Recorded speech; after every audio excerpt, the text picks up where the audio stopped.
उन लोगों ने आज तक कोली समाज के लिए उन्होंने कुछ नहीं किया। वो तो બળિયાની લડાઈની અંદર કોળી સમાજનું રાજકીય પ્રભુત્વનું જે છે એ આમાં ચોક્કસ પતન થઈ શકે। ઘર ભૂટે ઘર જાય, સાથે સાથે ટિકિટ પણ જાય, એવું પણ કદાચ બની શકે। કોળી સમાજ જો કરવટ બદલે અને યુવાઓ તરફ કે નવા નેતૃત્વ તરફ કોળી સમાજ જો જશે, એવું પણ બની શકે। તો में ज्यादातर लोग अपने स्वार्थ के लिए और पॉलिटिकली कहीं से बेनिफिट लेने के लिए उन लोगों ने ये 21 तारीख का ये राष्ट्रीय अधिवेशन बुलाने के लिए तय किया है। તલવારો તણાઈ ગઈ છે। હવે ગમે ત્યારે જે છે એ આર્યા પારનો જ જંગ આમાં થવાનો છે। પરિણામ કોળી સમાજને ભોગવવાનું છે। उन लोगों ने आज तक कोली समाज के लिए उन्होंने कुछ नहीं किया। वो तो સમાજને આપવા કરતા સમાજ પાસેથી જ્યારે બધું મેળવી લેવાની ઈચ્છા થાય ત્યારે જે પછી આખો સમરાંગણ સમાજની અંદર ઊભો થાય, સમાજના આગેવાન બનવાનું જે આખું વલણ જે છે એ વ્યક્તિગત ધોરણે સાચું ઠેરવવાનો પ્રયાસ થાય ત્યારે જે વસ્તુ બને છે એવું જ કંઈક કોળી સમાજ માટે હવે બની રહ્યું છે। અને કોળી સમાજનું રાષ્ટ્રીય અધિવેશન 2 વખત બોલાવવામાં આવ્યું છે। એક અધિવેશન કુંવરજીભાઈ બાવળિયા અને પીઠાવાલા ભાઈએ બોલાવ્યું છે, તો બીજી તરફ જે કાંઈ હિમાચલ પ્રદેશના જે સાંસદ રહી ચૂક્યા છે એમણે હીરાભાઈ સોલંકી અને જે યુવા વિંગ કોળી સમાજની છે એમણે પણ બોલાવ્યું છે। આ 2 કસમકસની વચ્ચે ઘર ફૂટે ઘર જાય અને હવે ટિકિટ પણ જશે કે શું, આવા સવાલો જે છે એ ઊભા થઈ રહ્યા છે।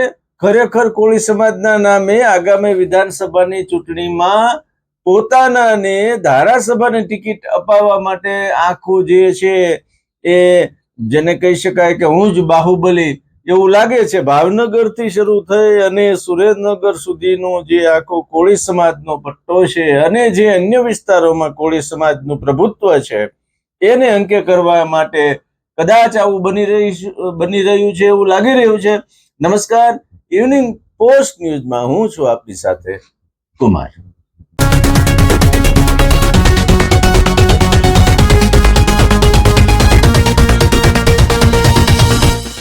મિત્રો, ભાવનગરની અંદર જ્યારે કોળી સમાજના જેને કહી શકાય કે બાહુબલી નેતા એવા પરસોત્તમ સોલંકી, હીરાભાઈ સોલંકીએ પોતાનું વજન વર્ચસ્વ જે છે એ બગદાણા કાંડની અંદર બતાવી દીધું અને કોળી સમાજના એ સર્વે સર્વા છે એવું સ્થાપિત થવા લાગ્યું ત્યારે અન્ય કોળી સમાજના આગેવાનો સાથે કુંવરજીભાઈ બાવળિયા પણ બગદાણા પહોંચ્યા હતા।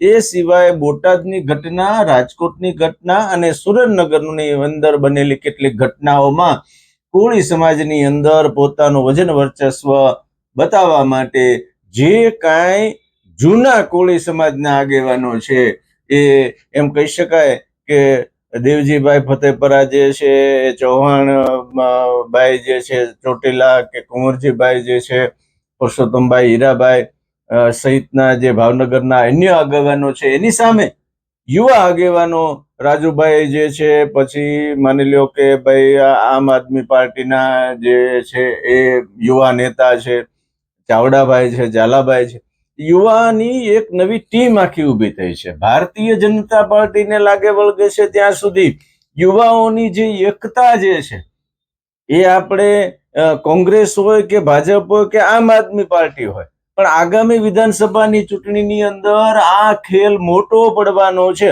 અન્ય સમાજો, ક્ષત્રિય હોય, પાટીદાર હોય કે પછી અન્ય એવા બાહુબલી સમાજ જેને કહી શકાય એ સમાજને જે છે એ માની લો કે એવું આજની તારીખે કહી શકાય કે મોટા ભાગે સ્થિર કરી દીધા છે। કોળી સમાજની અંદર જે છે એ સામાજિક એકતાના નામે, યુવા સંગઠનોના એકતાના નામે જે કાંઈ શાસક પક્ષ અત્યારે ભાજપ છે તો એના આદેશોને ઉપરવટ જઈને કેટલાક પરિણામો એ લોકોએ મેળવ્યા છે એ ખરેખર ખૂંચ્યું હોય, પરંતુ આ આખો ખેલ જે છે એ 2027ની ચૂંટણીને આધારિત હોય એવું અત્યારે લાગી રહ્યું છે. આજે કુંવરજીભાઈ બાવળિયાએ જે એક વિડીયો જાહેર કરીને જે કહ્યું છે એમાંના કેટલાક અંશો સાંભળો અને સમજો. 14 जून को दिल्ली में अखिल भारतीय कोली समाज का राष्ट्रीय अधिवेशन होने जा रहा है.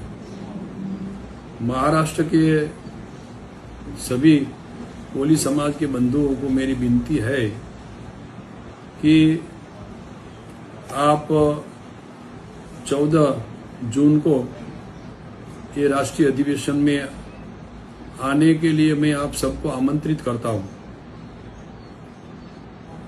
आपको मालूम होगा कि मैंने जो थोड़े से लोगों ने 21 तारीख को अखिल भारतीय कोली समाज के नाम पे एक दूसरा ये सम्मेलन बुलाने के लिए ऐलान किया है, लेकिन ये सब लोगों ने जो राष्ट्रीय अधिवेशन बुला रहे हैं इनमें ज्यादातर लोग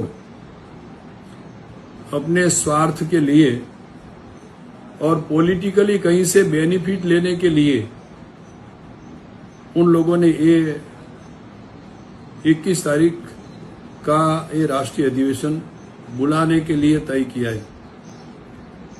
और उन सब लोगों ने, इनमें से कई लोग ऐसे हैं कि कई सालों से ये राष्ट्रीय संगठन में, अखिल भारतीय कोली समाज के राष्ट्रीय संगठन में शामिल है, लेकिन आज तक समाज के लिए कुछ नहीं किया.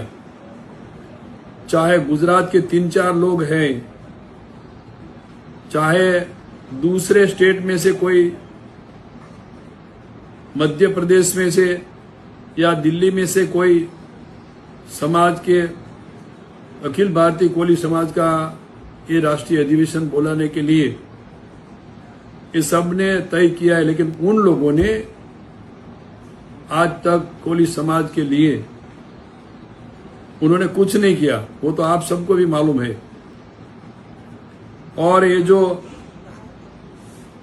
युवा अखिल भारतीय कोली समाज के युवा अध्यक्ष बनके गुजरात के हमारा कोई प्रतिनिधि महाराष्ट्र में आए थे, लेकिन मुझे आप सबको ये जानकारी देना है कि अखिल भारतीय कोली समाज के इस संविधान में आज तक युवा और महिलाओं को शामिल करने के लिए ये पुराने जो लोग हैं उन्होंने अब तक विरोध ही किया है.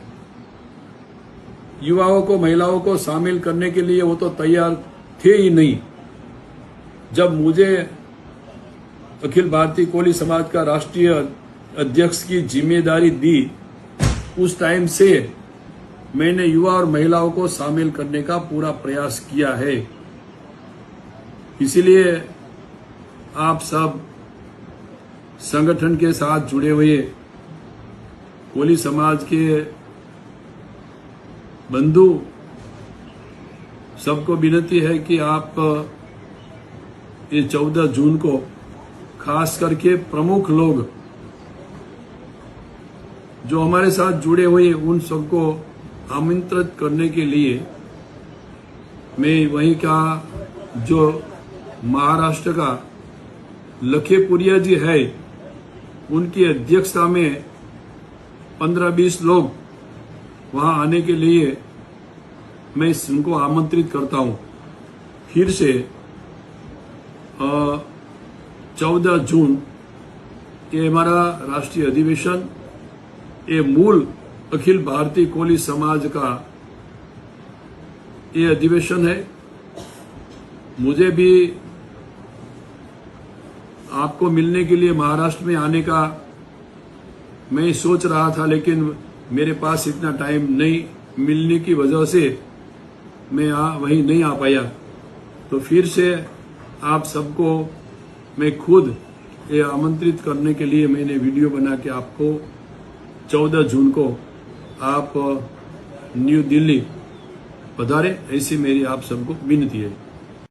તો કુંવરજીભાઈ બાવળિયા સ્પષ્ટ કહી રહ્યા છે કે ભાઈ જ્ઞાતિની એકતા જે છે એ મહત્વની છે, જૂના આગેવાન છે, પરંતુ કંઈક ને કંઈક કદાચ અંદરખાને હવે યુવા કોળી સમાજનું જે વજન વર્ચસ્વ છે એ વધી રહ્યું છે, એટલે એમણે કેટલીક ચોખવટ પણ કરી કે ભાઈ આવી રીતે મહિલા વિંગ ને યુવા વિંગ ને એવું બધું એમણે જે કીધું છે. બીજી તરફ એમને પીઠાવાલા સુરતનો એક સહકાર જે છે એ છે. પ્રતિપક્ષમાં ગુજરાતના જેને પ્રવીણભાઈ નામના ઉપાધ્યક્ષ છે એમણે કીધું છે કે ભાઈ કોળી સમાજમાં આનાથી ભાગલા પડશે. પ્રવીણભાઈનું કહેવાનું એવું છે કે જે રીતે સૂત્રો પાસેથી વિગતો મળી છે એ મુજબ કે ભાઈ બેમાંથી એકે સંમેલનમાં સમાજના કોઈ પણ આગેવાને જવું જોઈએ નહીં. મતલબ અત્યારથી જ ફાટફૂટ થવાની શરૂઆત થઈ ગઈ છે. હજુ તો એ તારીખ આવશે ત્યારે કેટલાય સમીકરણો બદલાઈ જશે. કુંવરજીભાઈ જે છે એ મૂળભૂત રીતે ચુસ્ત જેને કહી શકાય એવા કોંગ્રેસી ગોત્રમાંથી આવી રહ્યા છે અને હાલમાં ભાજપમાં છે. ભાજપમાં એ સમયથી જ પરસોત્તમભાઈ સોલંકીનો દબદબો સ્થાપિત જે છે ને એ હાલ સુધી પણ છે અને એમનું એ પંથકની અંદર સારું વજન વર્ચસ્વ છે. પરંતુ જે રીતે આજની તારીખમાં ભારતીય જનતા પાર્ટીમાં કોળી સમાજના બંને દિગ્ગજ નેતાઓ છે, હવે એ બંને દિગ્ગજ નેતાઓ જે રીતે પોતપોતાની રાજકીય પ્રભાવ જે છે એ યથાવત રહે અથવા તો વધે એ માટે પ્રયત્નો કરતા હોય અને એના માટે કોળી સમાજ જે છે એનું સંપૂર્ણ સમર્થન મને છે એવું બતાવવા માટે પણ કદાચ પ્રયત્ન કરતા હોય, પરંતુ ઘર ફૂટે ઘર જાય એવું અન્ય સમાજોમાં પણ બન્યું છે, એવું કોળી સમાજમાં પણ બની શકે છે. એ આવનારા દિવસોમાં જે રીતે કુંવરજીભાઈનું આ નિવેદન છે અને સામા પક્ષે જે રીતે બીજું સંમેલન બોલાયું છે, મતલબ તલવારો તણાઈ ગઈ છે. હવે ગમે ત્યારે જે છે એ આર્યા પારનો જ જંગ આમાં થવાનો છે. પરિણામ કોળી સમાજને ભોગવવાનું છે. અથવા તો કોળી સમાજ જો કરવટ બદલે અને યુવાઓ તરફ કે નવા નેતૃત્વ તરફ કોળી સમાજ જો જશે એવું પણ બની શકે. તો પછી બંને જેને કહેવાય ને કે બે ની લડાઈમાં ત્રીજો ફાવે, એમ બંને દિગ્ગજ નેતાઓ જે એને કહી શકાય છે એનું જે છે એ કદ પ્રમાણે વેતરાય પણ જાય અને યુવાઓ જે છે એને બધા રાજકીય પક્ષો જે છે એ આગળ ધરી પણ દે. આવનારા સમયમાં જે આ બંને સંમેલનો યોજાઈ રહ્યા છે ત્યારે એના પડઘા ગુજરાતના રાજકારણમાં ચોક્કસ પડશે. બંને દિગ્ગજ નેતાઓ છે, બેમાંથી કોઈ પણ એક પણ જે છે એ ભારતીય જનતા પાર્ટીમાંથી આગળ પાછળ થાય તો પણ એના પરિણામો જે છે એ બંને નેતાઓને જ ભોગવવાના આવશે. ઘર ફૂટે ઘર જાય, સાથે સાથે ટિકિટ પણ જાય એવું પણ કદાચ બની શકે એવું અત્યારે રાજકીય વિશ્લેષકો માની રહ્યા છે. આપણે આશા રાખીએ કે કોળી સમાજ જો નેતૃત્વ પરિવર્તન તરફ જવા માંગતો હોય અને જે નવું એક વિચારસરણી તરફ જવા માંગતો હોય તો ફાયદો થશે. બાકી બે બળિયાની લડાઈની અંદર કોળી સમાજનું રાજકીય પ્રભુત્વનું જે છે એ આમાં ચોક્કસ પતન થઈ શકે.